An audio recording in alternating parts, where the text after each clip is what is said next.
You live long enough and you stop believing most of what the world tells you matters. The big house, the fine truck, the shiny title on a business card. I am 74 years old now, and I have sat with a good many folks in the last stretch of their lives, some at peace and some not. And I will tell you plain, the ones at peace all had a short list of the same things, not a long list. A short one. So I want to sit here with you a spell and lay out 5 things you must have after 60. Not from a book, not from some expert on the television, just from a long life of watching who ended up content and who ended up bitter and worn out with a full bank account. 5 things. Let me walk you through them slow. The first one is your health. Now hold on, I am not talking about the body of a young man. That chapter is closed for every last one of us, me included. These knees of mine make more noise getting up off the porch step than my old truck does on a cold morning. I am not talking about being strong like a colt again. I am talking about having enough health to stay independent, enough to get up out of bed on your own 2 feet, to walk your own day, to feed yourself and dress yourself and enjoy the people and the little things you love. When we are young, we spend health like it is water. We think there's a bottomless well of it. Then we get older, and age comes around like a fella collecting on a debt. It takes a knee. It stiffens up a back. It makes a night of sleep harder to come by and a cold slower to shake off. I knew a man some years back named of Ansel. Now Ansel had done well for himself, far better than I ever did. Land, buildings, money set aside in more places than I could count. But by the time I knew him, his health had left him. He could barely cross a room without a struggle, and it pained him to do it. And one evening he looked at me, honest as a man can be, and he said, "Wade, I would trade half of everything I own just to feel comfortable in my own body again." I have never forgotten it, because here's the hard truth of it. A lot of folks spend the young half of their lives trading their health to get wealth. And then they spend the old half of their lives trading that wealth right back, trying to get their health again. That is a painful trade, and it does not favor you. So after 60, every morning you wake up able to move and tend to yourself is a gift from the good Lord, and you ought to treat it like one. The happiest old folks I ever knew were hardly ever the richest. They were just healthy enough to enjoy an ordinary day. The second thing you must have is enough money. Now notice I did not say a fortune. I did not say luxury. I said enough. And that word carries a lot of weight, so let me sit on it a minute.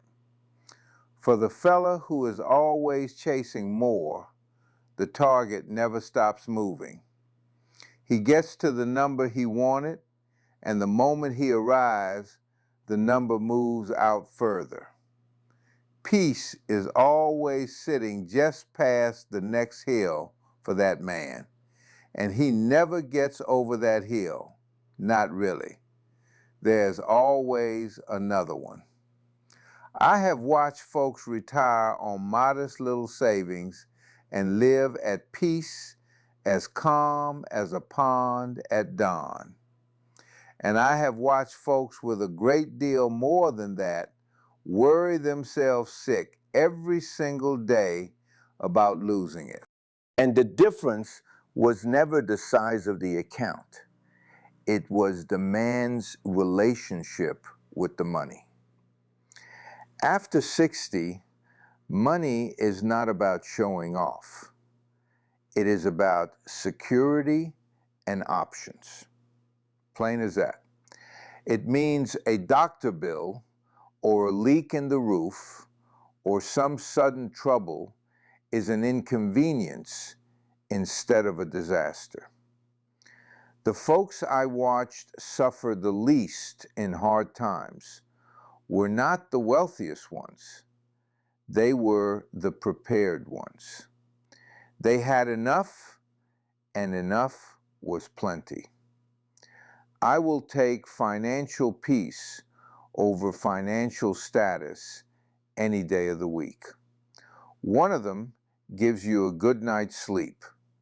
The other one only impresses strangers who are not going to be there when you need help anyhow. True wealth, the real kind, you measure it by how much worry is gone from a man's mind, not by what is parked in his driveway. The third thing you must have is a few sincere people. Not a crowd, not a big circle, a few. A handful of folks who are the genuine article. Some people, and I say this without meanness, some people are only around when the living is easy. Sun is out, times are good, and there they are. But let the sky turn dark, let some real trouble land on you, and you look up and they have quietly gone. A room can be plumb full of people and still feel as lonesome as an empty field if not a soul in it truly knows you. I will tell you on myself here.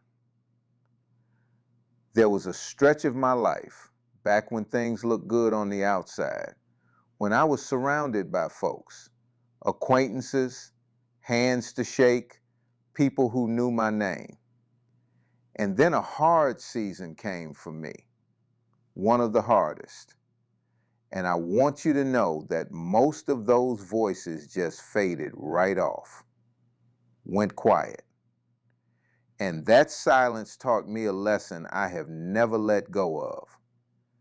Being present is not the same thing as being loyal. A lot of folks will stand next to you. Precious few will stand with you. So after 60, you do not need a network. You need what I would call emotional safety. One or two people you can call without stopping to think about whether you should. People who do not judge your quiet spells and do not disappear when your life gets inconvenient for them. You do not build that kind of thing overnight.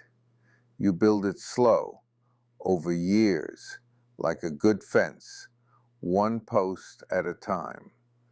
But I promise you, one sincere soul will make your old age lighter than 100 shallow howdy neighbor connections ever could. Because the loneliest thing in late life is not being alone. It is feeling unseen with people all around you. The fourth thing you must have is inner peace. Now, I do not mean distraction.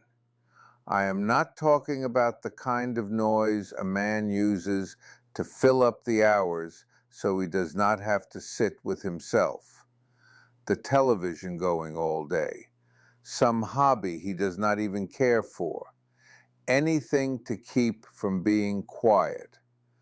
That fills the time, but it leaves you exactly the same as it found you. I mean a deeper peace than that.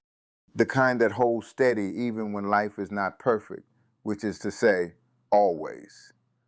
So much of a man's mind in his later years gets spent carrying old regrets, mistakes from long ago, words he wishes he had said different or not said at all. And I will be square with you. This is the one on the whole list I still wrestle with. I am 74 and I still catch myself some nights out on that porch, turning over things from 30 and 40 years back like I could sand them smooth if I just rubbed at them long enough. I cannot. Nobody can.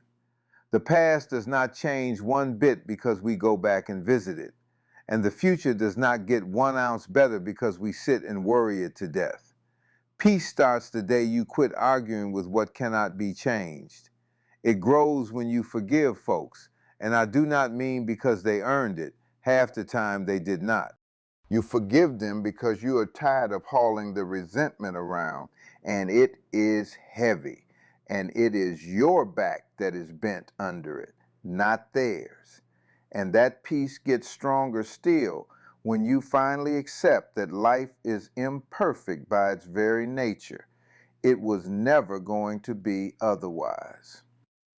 The folks I watched grow old graceful were not the ones who dodged all the hardship. There is no dodging it.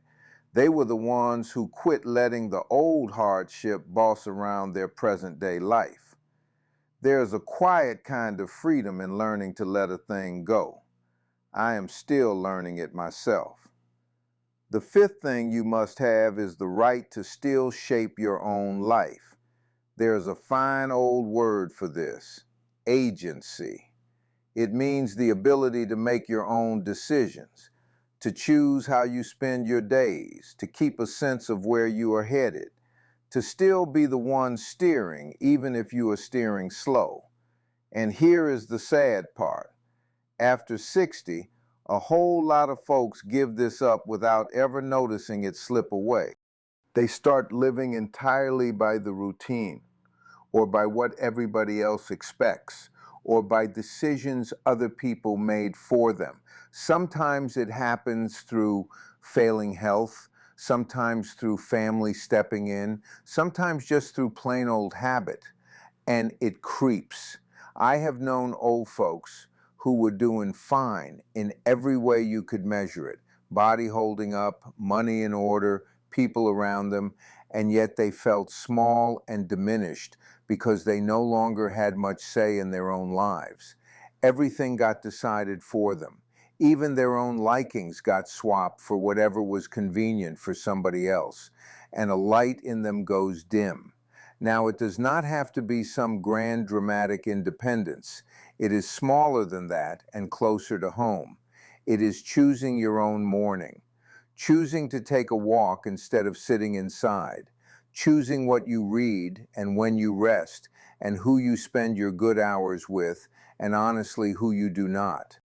Those little choices are how a man keeps his dignity and keeps hold of who he is. They are how you stay the author of your own days instead of a passenger in them. When that stays intact, growing old feels like a continuation of your life. When it goes, it starts to feel like a disappearance, and you fight for it, quietly, politely, but you fight for it.